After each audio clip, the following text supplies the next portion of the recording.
안녕하세요, 여러분. 저는 62살 여자입니다. 누구나 가슴속 한켠에 어디에서 말하지 못한 슬픔 하나씩은 간직하고 산다고 하는데, 제게도 그런 가슴 아픈 사연이 하나 있었습니다. 그런데 그에 못지않게 정말 기적적인 일이 제게 벌어졌습니다. 오늘 이 얘기를 한번 해보고 싶어서 이렇게 글을 쓰게 되었어요. 인생은 60부터라고 하는데, 고작 60 초반에 뭐가 그리 힘들었을까 싶으시죠?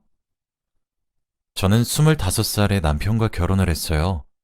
외동딸로 사랑만 받고 자라왔고 다정한 남편을 만났죠. 가족 계획도 당연히 세웠습니다. 그땐 아들 하나 딸 하나 낳아서 오순도순 살자고 남편과 계획했죠. 하지만 3년이 되도록 아이가 생기지 않았어요. 그럴수록 제 마음은 정말 조급해져만 갔습니다. 그러다 3년 뒤 어느 날 제게 딸아이가 찾아왔어요. 시간이 흐를수록 입덧도 하고 태동도 느끼면서 내 뱃속에 아이가 자라고 있는 것이 참 신기했죠. 저는 크림빵을 참 좋아했는데 제 딸도 그런지 임신 기간에 빵이 그렇게 땡기더라고요. 그렇게 오래 기다렸던 저는 천사처럼 어여쁜 첫째를 낳았습니다. 그리고 2년 뒤 30살의 나이에 둘째인 아들을 임신하게 되었어요. 그렇게 저희 가정은 완벽하게 행복했다고 생각했습니다. 하지만 엄마가 된다는 것은 제가 생각했던 것보다 더 많은 인내와 이해가 필요했어요. 전업주부였던 저는 아이돌을 잘 기르는 것에 온 신경을 쏟아부었으나 너무 힘들더군요. 그래도 행복은 2배로 느낄 수 있었죠. 그러나 지금으로부터 28년 전, 우리 네 식구에게 비극이 일어났습니다. 그날도 저는 어김없이 저녁을 준비해야 했어요. 마침 냉장고에 먹을 만한 것들도 다 떨어져 장을 보러 가야 했죠. 시장은 복잡하니까 항상 제 옆에서 멀어지지 말고 손을 꼭 잡고 다녀야 한다고 늘 교육을 했어요. 고작 4살인 아들과 6살인 딸이었죠. 그날따라 아들이 참 많이 칭얼거리더군요. 안아달라 내려달라 하면서요. 결국 아들이 시장 바닥에서 커다랗게 넘어져서 엉엉 울었습니다. 저도 너무 놀라 아이를 달래고 상처를 살핀 다음 집으로 돌아가기 위해 뒤돌았는데 딸이 그 자리에 없더군요. 그렇게 저는 28년 전 당시 6살이었던 딸아이를 잃어버렸습니다. 별일이 없다면 제 딸은 올해 34살이겠죠. 시장 바닥에서 아이 이름을 얼마나 목 놓아서 불렀는지 몰라요. 부르짖었죠. 처음엔 근처겠지, 주위에 있을 거야 라며 저를 다독였어요. 하지만 제 딸은 시장 그 어디에도 없었습니다. 남편은 회사에 휴가를 냈고 저는 아들을 시댁에 맡겼어요. 시장을 정말 이잡듯이 싹싹 뒤졌어요. 하지만 딸아이는 보이지 않았습니다. 그날 저는 정말 세상이 무너지는 듯 했어요. 시댁과 친정, 그리고 남편은 제게 잘못이 없다고 오히려 위로했지만 저 스스로를 용서할 수 없었어요. 점점 정신이 메말라가기 시작했습니다. 제 아들은 갑자기 사라진 누나의 부재에 제게 누나가 어딨냐며 찾더군요. 정말 그랬으면 안 되었지만 당시 아이를 잃었단 슬픔에 빠져있던 저의 슬픔과 분노의 화살은 제 아들을 향했어요. 어린아이였지만 정말 원망스럽더라고요. 왜 그날따라 산만했던 건지, 하필 그날따라 사고만 쳤던 건지, 왜 내 눈길을 왜 그날 자기에게 떼지 못하게 만들었던 건지 하면서 말이에요. 사실 정서적 학대를 했다고 해도 부정할 수 없을 것 같다는 생각이 들기도 합니다. 처음엔 잔잔하게 시작했지만 갈수록 거세지는 저의 분노에 남편과 저는 아들을 시댁에 맡기기로 했어요. 제 원망의 화살을 올고지 받았던 아들은 저와 떨어져서 살게 되었고 점차 말수도 많이 줄어들었죠. 저는 아들을 외면했지만 아들은 저를 외면하지 않았어요. 아들이 중학교를 입학하게 되면서 아무래도 학교 문제 때문에 다시 같이 살게 되었는데 아들은 제게 매일 살갑게 말을 걸더군요. 오늘은 밥은 먹었는지, 뭘 먹었는지, 자기가 학교에 있던 동안 뭐하고 있었는지, 날이 좋은데 산책하러 가자, 장 보러 가자 하면서 말이에요. 남들은 사춘기다 뭐다, 부모에게 반항도 하고 성질도 내고 한다던데 제 아들은 오히려 저를 보살피기 시작했습니다. 아들이 성인이 되고 나서 듣게 되었는데 그 당시에 아들은 시부모님이 주고받는 대화를 엿들으며 자기로 인해 누나를 잃었다는 생각이 커서 죄책감이 상당했었다고 하더라고요. 사실 제 아들의 잘못은 없는데 말이죠. 4살은 뛰어다니며 노는 나이가 맞는데 말입니다. 부주의했던 사람은 오히려 저였는데. 아무튼 그런 의젓하고 싹싹한 아들의 모습에 참 많이 반성했고 부끄러워졌어요. 이렇게 어린아이도 저를 보살피는데 부모인 저는 뭐 하는 것인가 싶더라고요. 정신을 차린 저는 아들과의 관계를 점차 회복해 나갔어요. 여전히 딸아이를 찾긴 했지만 스스로 어느 정도는 가슴에 묻었던 것 같아요. 사라진 딸도 소중했지만 제겐 눈에 보이는 아들도 참 소중했거든요. 여전히 사는 집의 주소는 같았고 여전히 실종 아동 광고를 보고 딸과 비슷한 사람을 찾았단 제보에 불이 나게 달려가는 저였지만요. 시간이 흘러서 제 아들이 결혼도 했고 제게는 며느리도 생기게 되었죠. 제가 빵을 좋아한다고 말을 했던가요? 저는 빵을 정말 좋아합니다. 시장을 가면 항상 꽈배기를 사서 먹죠. 하루는 장을 보기 위해 시장을 가게 되었어요. 늘 사먹는 꽈배기집에 들렀습니다. 그런데 원래 총각처럼 보이는 남자가 혼자 꽈배기를 파는데 그날은 어떤 여자가 팔고 있더라고요. 그래서 어머, 여기 일하는 총각은 오늘 나오지 않은 거야? 라고 물어보니 그 여자가 아, 네, 어머니. 제 남편이 독감에 걸려서 아마 일주일 정도는 제가 올 것 같아요. 라고 하더라고요. 어머, 결혼한 줄도 몰랐네. 새댁도 너무 꽈배기 잘 만든다. 라고 했어요. 그랬더니 그 여자가 저희 엄마가 꽈배기를 참 좋아하시거든요. 옆 동네에서 작은 빵집을 운영하고 있어요. 나중에 동네에 오실 일 있으면 저희 빵집도 들리세요. 제가 빵을 얼마나 잘 만드는데요. 라며 빵가게 명함을 주더라고요. 알겠다면서 가방에 챙겼죠. 일주일 정도 뒤에 시장에 갔더니 원래 하던 사람이 돌아왔더라고요. 난 결혼한 줄도 몰랐네. 아내가 얼마나 싹싹하고 사근사근 웃으면서 얘기하던지. 결혼 너무 잘했네. 라고 했더니 아휴, 제가 복받은 놈이죠 뭐. 하며 실없이 웃더라고요. 제 눈엔 귀여웠죠. 사실 제가 그 꽈배기 가게 사장님이랑 많이 친하거든요. 남자 사장인데도 싹싹하고 맛도 있고 시장에 올 때마다 안부도 이것저것 주고받고 그래요. 아니나 다를까 시간이 흐르면서 간혹 사장의 아내도 몇 번 만나기도 했고 아내가 없을 때는 아내 빵집은 이것보다 훨씬 맛나다면서 제게 추천을 하며 엄지를 치켜 세우는 가게 사장의 모습을 보게 되니 사람 호기심이란 게 저렇게까지 입이 마르고 닳도록 칭찬을 볼 때마다 해대니 궁금해지기 시작하더군요. 저는 결국 받았던 명함에 그려진 약도를 보며 빵집을 찾아갔습니다. 사근사근 웃으면서 반겨주고 있더라고요.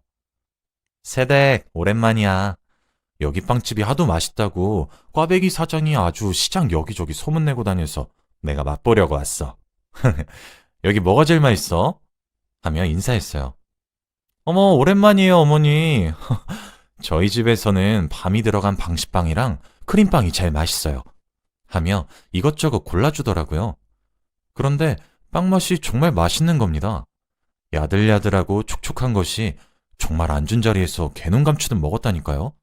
그렇게 저는 시장에 가면 꽈배기 집에 가서 꽈배기를 사 먹었고 한 번씩 옆 동네에 있는 빵집을 찾아가는 단골이 되어 있었어요.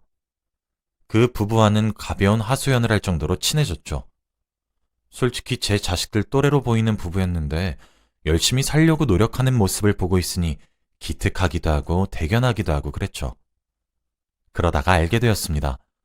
부부 둘 다 시댁과 친정 식구가 지금은 하나도 없다고 하더라고요. 그 말을 듣고 저는 명절이 다가오면 명절 음식도 몇 개 챙겨주기도 하고 동지에 팥죽도 나눠주기도 하며 정을 나눴어요. 시간이 흐를수록 정이 참 많이 들었죠. 부부는 제게 어머님 어머님 하며 투정도 부리고 애교도 부렸고 저도 아들아 딸아 하면서 살갑게 지냈어요. 손님과 가게 주인의 관계인데도 불구하고 보기 드문 사이긴 했었죠. 그 부부는 매번 제게 엄마의 정을 느끼게 해주시는 분이라며 정말 저를 잘 따르는 듯 했습니다. 자기네들에게 정을 베풀어 주셔서 감사하다고 말이죠. 선행을 하려고 했었던 의도는 없었어요. 젊은 부부가 눈에 밟혔던 것 뿐이었죠. 그런데 하늘은 이런 제 일련의 행동들을 보고는 제게 아주 커다란 선물을 하셨습니다. 제게 기적과도 같은 일이 벌어졌거든요. 그날은 제가 빵을 사러 간 날이었어요. 그곳에 도착하니 부부가 함께 있더라고요. 저는, 어? 오늘은 시장에 안 갔어? 라고 물었어요. 그랬더니, 아, 그게 아니라, 이제 저도 꽈배기 장사 접고 이 사람이랑 합쳐서 빵집을 같이 운영할까 싶어가지고요. 라더라고요. 부부가 함께 일하면 좋지. 하며 여느 때와 다를 바 없이 수다를 한참 떨었어요. 빵집에서 제가 제일 자주 사가는 빵이 크림빵이랑 꽈배기거든요. 그걸 보더니 빵을 오븐에 넣고 돌아온 새댁이 어머님은 참 빵을 좋아하시는 것 같아요. 하며 웃더라고요. 저는 그러게나 말이야. 사람이 나이가 들면 입맛이 점점 변한다고 하는데 난 여전히 크림빵이 참 맛있단 말이야. 아, 꽈배기도 말이야. 어쩜 이렇게 잘 만드나 몰라. 아 참, 우리 딸도 자기네 엄마가 빵을 좋아했다며? 라고 했죠. 그랬더니 씁쓸하게 웃으며 제게 말을 하더군요. 네, 저희 엄마도 빵을 참 좋아했죠.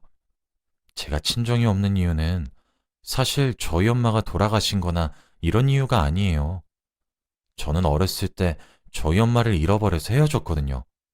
라더라고요. 정말 저는 그런 슬픔을 저 또한 겪어봤으니까 얼마나 안쓰럽고 슬프고 짠하던지. 그날따라 가게에 손님도 없고 하소연이나 들어주자 싶어 자리에 앉았습니다. 괜찮으니까 나한테 얘기라도 하면서 마음의 짐이라도 좀 덜도록 해. 라는 제 말에 결국 눈물을 머금으며 이야기를 하더군요. 남편은 그런 아내의 어깨를 토닥토닥 두드려주고 있었죠. 사실 제가 여기서 빵집을 운영하고 있잖아요. 그건 어머님이 자주 가시는 그 시장이랑 가까운 곳이어서 그래요. 저는 그곳에서 엄마를 잃어버렸거든요. 그날이 아직도 생생하게 기억이 나요. 그날은 제가 엄마와 함께 시장을 갔던 날이었어요.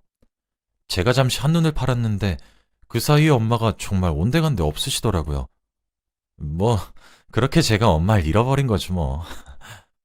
그렇게 하루를 꼬박 헤매면서 돌아다녔는데 시장에서 누군가 경찰에다가 저를 신고한 모양이더라고요. 다음 날에 경찰 아저씨를 만났거든요. 그런데 저희 부모님을 찾을 수가 없었어요. 그러다 결국 경찰 아저씨를 통해서 저는 보육원에 들어가게 되었죠. 지금 제 남편도 같은 보육원 출신이거든요. 처음에 제가 보육원에 들어갔던 당시에 얼마나 울었는지 몰라요. 나는 다른 애들이랑 다르게 우리 엄마랑 아빠 둘 다 있는데 자꾸 없단 소리 들으니까 반항심도 자꾸 생기고 그랬죠. 그러다가 남편을 만나게 됐어요. 저희 결혼도 엄청 일찍 했죠. 보육원은 성인이 되면 나와야 되거든요.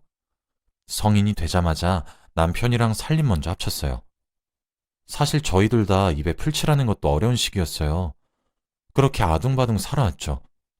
지금 이 빵집도 저희가 그동안 이렇게 열심히 살았다는 걸 뜻하는 증명이기도 해요. 한 푼 두 푼 모아서 이 가게를 차릴 수 있었던 거거든요. 제 꿈이 빵을 만드는 사람이 된 것도 사실 다 잃어버린 저희 엄마 덕이 커요. 지금은 얼굴도 기억이 나지 않을 정도이기도 하고 사진 한 장도 없거든요. 그런데 저희 엄마는 제 기억 속에 빵을 참 많이 좋아했어요. 엄마 따라 시장에 가면 항상 설탕을 가득 뿌린 꽈배기를 손에 쥐어주곤 했거든요. 집에 가서는 생크림이 가득 들어간 빵을 자주 드시기도 했어요. 근데 딱 그 모습만 기억이 나요. 이젠 세월이 참 많이 흘러서 저희 엄마를 찾을 수는 없겠지만 제가 이렇게 빵을 열심히 맛있게 만들어서 여기 빵집 맛있다고 동네에 소문나면 혹시 모르잖아요? 저희 엄마가 여기 있는 제 빵집에 찾아올 수 있을지 말이에요. 저는 얼굴조차 기억이 안 나지만 그래도 제 빵을 먹을 수 있을지도 모르니까. 이런 얘기 재미없죠, 어머님? 하며 아련하게 말을 하는데 사실 저는 이야기가 길어지고 진행이 될수록 벌어지는 입을 다물지 못했습니다. 제 눈앞에 앉아있는 이 작은 빵집의 사장은 제 가슴 한켠에 묻어둔 가슴 아픈 일을 말하는 듯 했거든요. 혼란스러웠어요. 저는 한동안 멍하더군요. 제 반응이 이상했던 것인지 안절부절하면서 제게 어떡해. 역시 이런 이야긴 별로죠. 제가 어딜 가서 이런 이야기를 했던 사람은 아닌데 어머님이 너무 편하기도 하고 제가 엄마가 있다면 딱 어머님 같으신 분일 것 같아서 죄송해요. 라며 사과하더라고요. 저는 침착을 유지하려고 노력했어요. 아닐 거라고 수차례 다짐을 했지만 슬그머니 고개를 드는 기대감은 감추기 힘들었습니다. 윤희야, 너 혹시 왼쪽 어깨에 점이 있니? 라고 묻는 제 말에 윤희는 화들짝 놀라며 어머님이 제가 여기 점 있는 걸 어떻게 아시는 거예요? 라고 대답하더라고요. 그래도 설마 싶었습니다. 이제껏 기대를 자주 했었는데 매번 실망으로 돌아왔었거든요. 이번 경우도 같을 것이라고 생각했습니다. 저는 제 이야기를 한 번 듣고 생각을 하라고 말을 했고 제 이야기가 이어졌죠. 나는 사실 남들한테 쉽사리 말하지 못하는 이야기가 하나 있어. 우리 딸의 이야기야. 사실 나 우리 딸 잃은 지 한참 지났어. 이 시장 바닥에서 말이야. 너랑 비슷하지? 그날은 이상한 날이었어. 우리 집 둘째인 아들은 원래 어디 가서 말썽 부리거나 부모님 속썩이는 녀석이 아닌데 그날따라 투정도 이상하게 많이 부리고 사고도 참 많이 치더라고. 그래서 둘째한테 눈을 뗄 수가 없었지. 그렇게 그날 나는 첫째였던 딸을 잃었어. 사방팔방 뛰어다니고 정말 전국 팔도는 다 누비고 다녔어. 가보지 않은 곳 찾기도 어려운 일이라고 생각해. 나 정말 제보 전화에 쏜살같이 달려갔지. 그런데도 딸아이의 흔적은 발견할 수가 없었어. 내가 이사를 가지 않는 이유도 정말 딸 때문이야. 이 이유 하나 때문이야. 요즘처럼 대형마트가 잘 되어 있는 이 세상에서 나만 시장에서 장을 보는 것도 정말 딸아이 때문이야. 혹시 모르잖아. 시장에서 장을 보다가 만날 수도 있으니까. 라고 제 말을 마치니 부부도 저와 비슷한 생각을 하게 된 것인지 얼굴엔 당혹스러운 감정과 놀라운 감정이 한데 뒤섞여 있었습니다. 저희 셋은 아무도 먼저 말을 꺼내지 않았어요. 각자 오늘 들은 이야기들을 정리하는데 여념이 없었기 때문이겠죠. 한참 정적이 흐르고 부부 중 남편이 입을 열었습니다. 저만 이런 생각하고 있는 거 아니라고 믿어요. 여보, 어머님, 유전자 검사 한번 받아보시지 않을래요? 이거 진짜 믿져야 본전이잖아요. 안 그래요? 비용은 제가 낼게요. 검사만 받아보는 것은 어때요? 어머님도 딸 정말 오랜 기간 찾아 헤매셨다고 했잖아요. 제 와이프도 그래요. 믿져야 본전인데 유전자 검사 한 번만 해봐요. 라며 강력하게 주장하더라고요. 결국 저희 둘은 그 의견에 크게 동의를 하게 되었고 일사천리로 유전자 검사를 의뢰했습니다. 그런데 정말 기적 같은 일이 벌어졌어요. 저희 둘은 정말 모녀 관계가 맞아떨어진다는 결과를 받게 되었거든요. 한참 동안 그 서류와 제 딸의 얼굴을 번갈아가며 보다가 저는 결국 눈물을 쏟아내었습니다. 고생했다, 고생했어. 그동안 정말 고생했다. 하며 끌어안아 토닥거리며 우는 저와 그런 제품에 안겨 아이처럼 엉엉 소리내어 우는 딸을 보고 있자니 그 감정은 정말 이루 말할 수 없는 감정이었어요. 저는 그 즉시 저희 가족에게 모든 사실을 알렸습니다. 당연히 가장 놀란 사람은 제 아들과 남편이었죠. 몇 번이나 사실이 맞냐며 진실이냐며 되묻더라고요. 그렇게 가슴 아팠던 그날의 이별은 생각지도 못한 기적의 선물로 탈바꿈해 저를 다시 찾아왔어요. 온 가족이 한데 모여서 했던 가족 상봉을 생각하면 지금도 눈에서 눈물이 찔끔 나오는 것 같아요. 시장에서 장을 보다 알게 된 꽈배기 사장과 빵집 사장, 지금은 제 딸과 사위가 되었습니다. 세상 사는 일은 정말 아무도 모른다고 하더니 그 말은 정말 맞는 말이라는 생각을 하게 되었네요. 저희 관계가 이렇게 될 줄 그 누가 알았겠나요? 지금은 딸과 사위가 저희 집에서 함께 지내고 있어요. 괜찮다고 손사래를 치며 거절했지만 떨어졌던 시간이 길었던 만큼 저와 제 남편과 오랜 시간을 함께 보내고 싶다며 저희를 모시겠다고 하더라고요. 아직은 엄마라고 불리는 그 작은 입이 제 눈엔 여전히 6살 먹은 아이 같기만 합니다. 그리고 사위도 정말 고맙게도 버림받았던 어린 시절의 보답인지 본인에게 부모가 생긴 것만 같아 저희를 정말 부모처럼 여기고 모시려고 해요. 어찌나 고마운지 몰라요. 저는 그렇게 잃어버렸던 딸을 되찾고 새로운 아들을 하나 얻었습니다. 앞으로는 정말 많은 시간을 보내며 그동안 쌓지 못했던 추억들도 많이 쌓아보려고 해요. 내일은 제 딸과 함께 옷을 사러 나가기로 약속했는데 너무 설레서 오늘 잠을 잘 수 있을지 모르겠네요. 제 이야기를 들어주셔서 감사합니다. 여러분들의 가정도 항상 평안하고 행복하시길 바래요.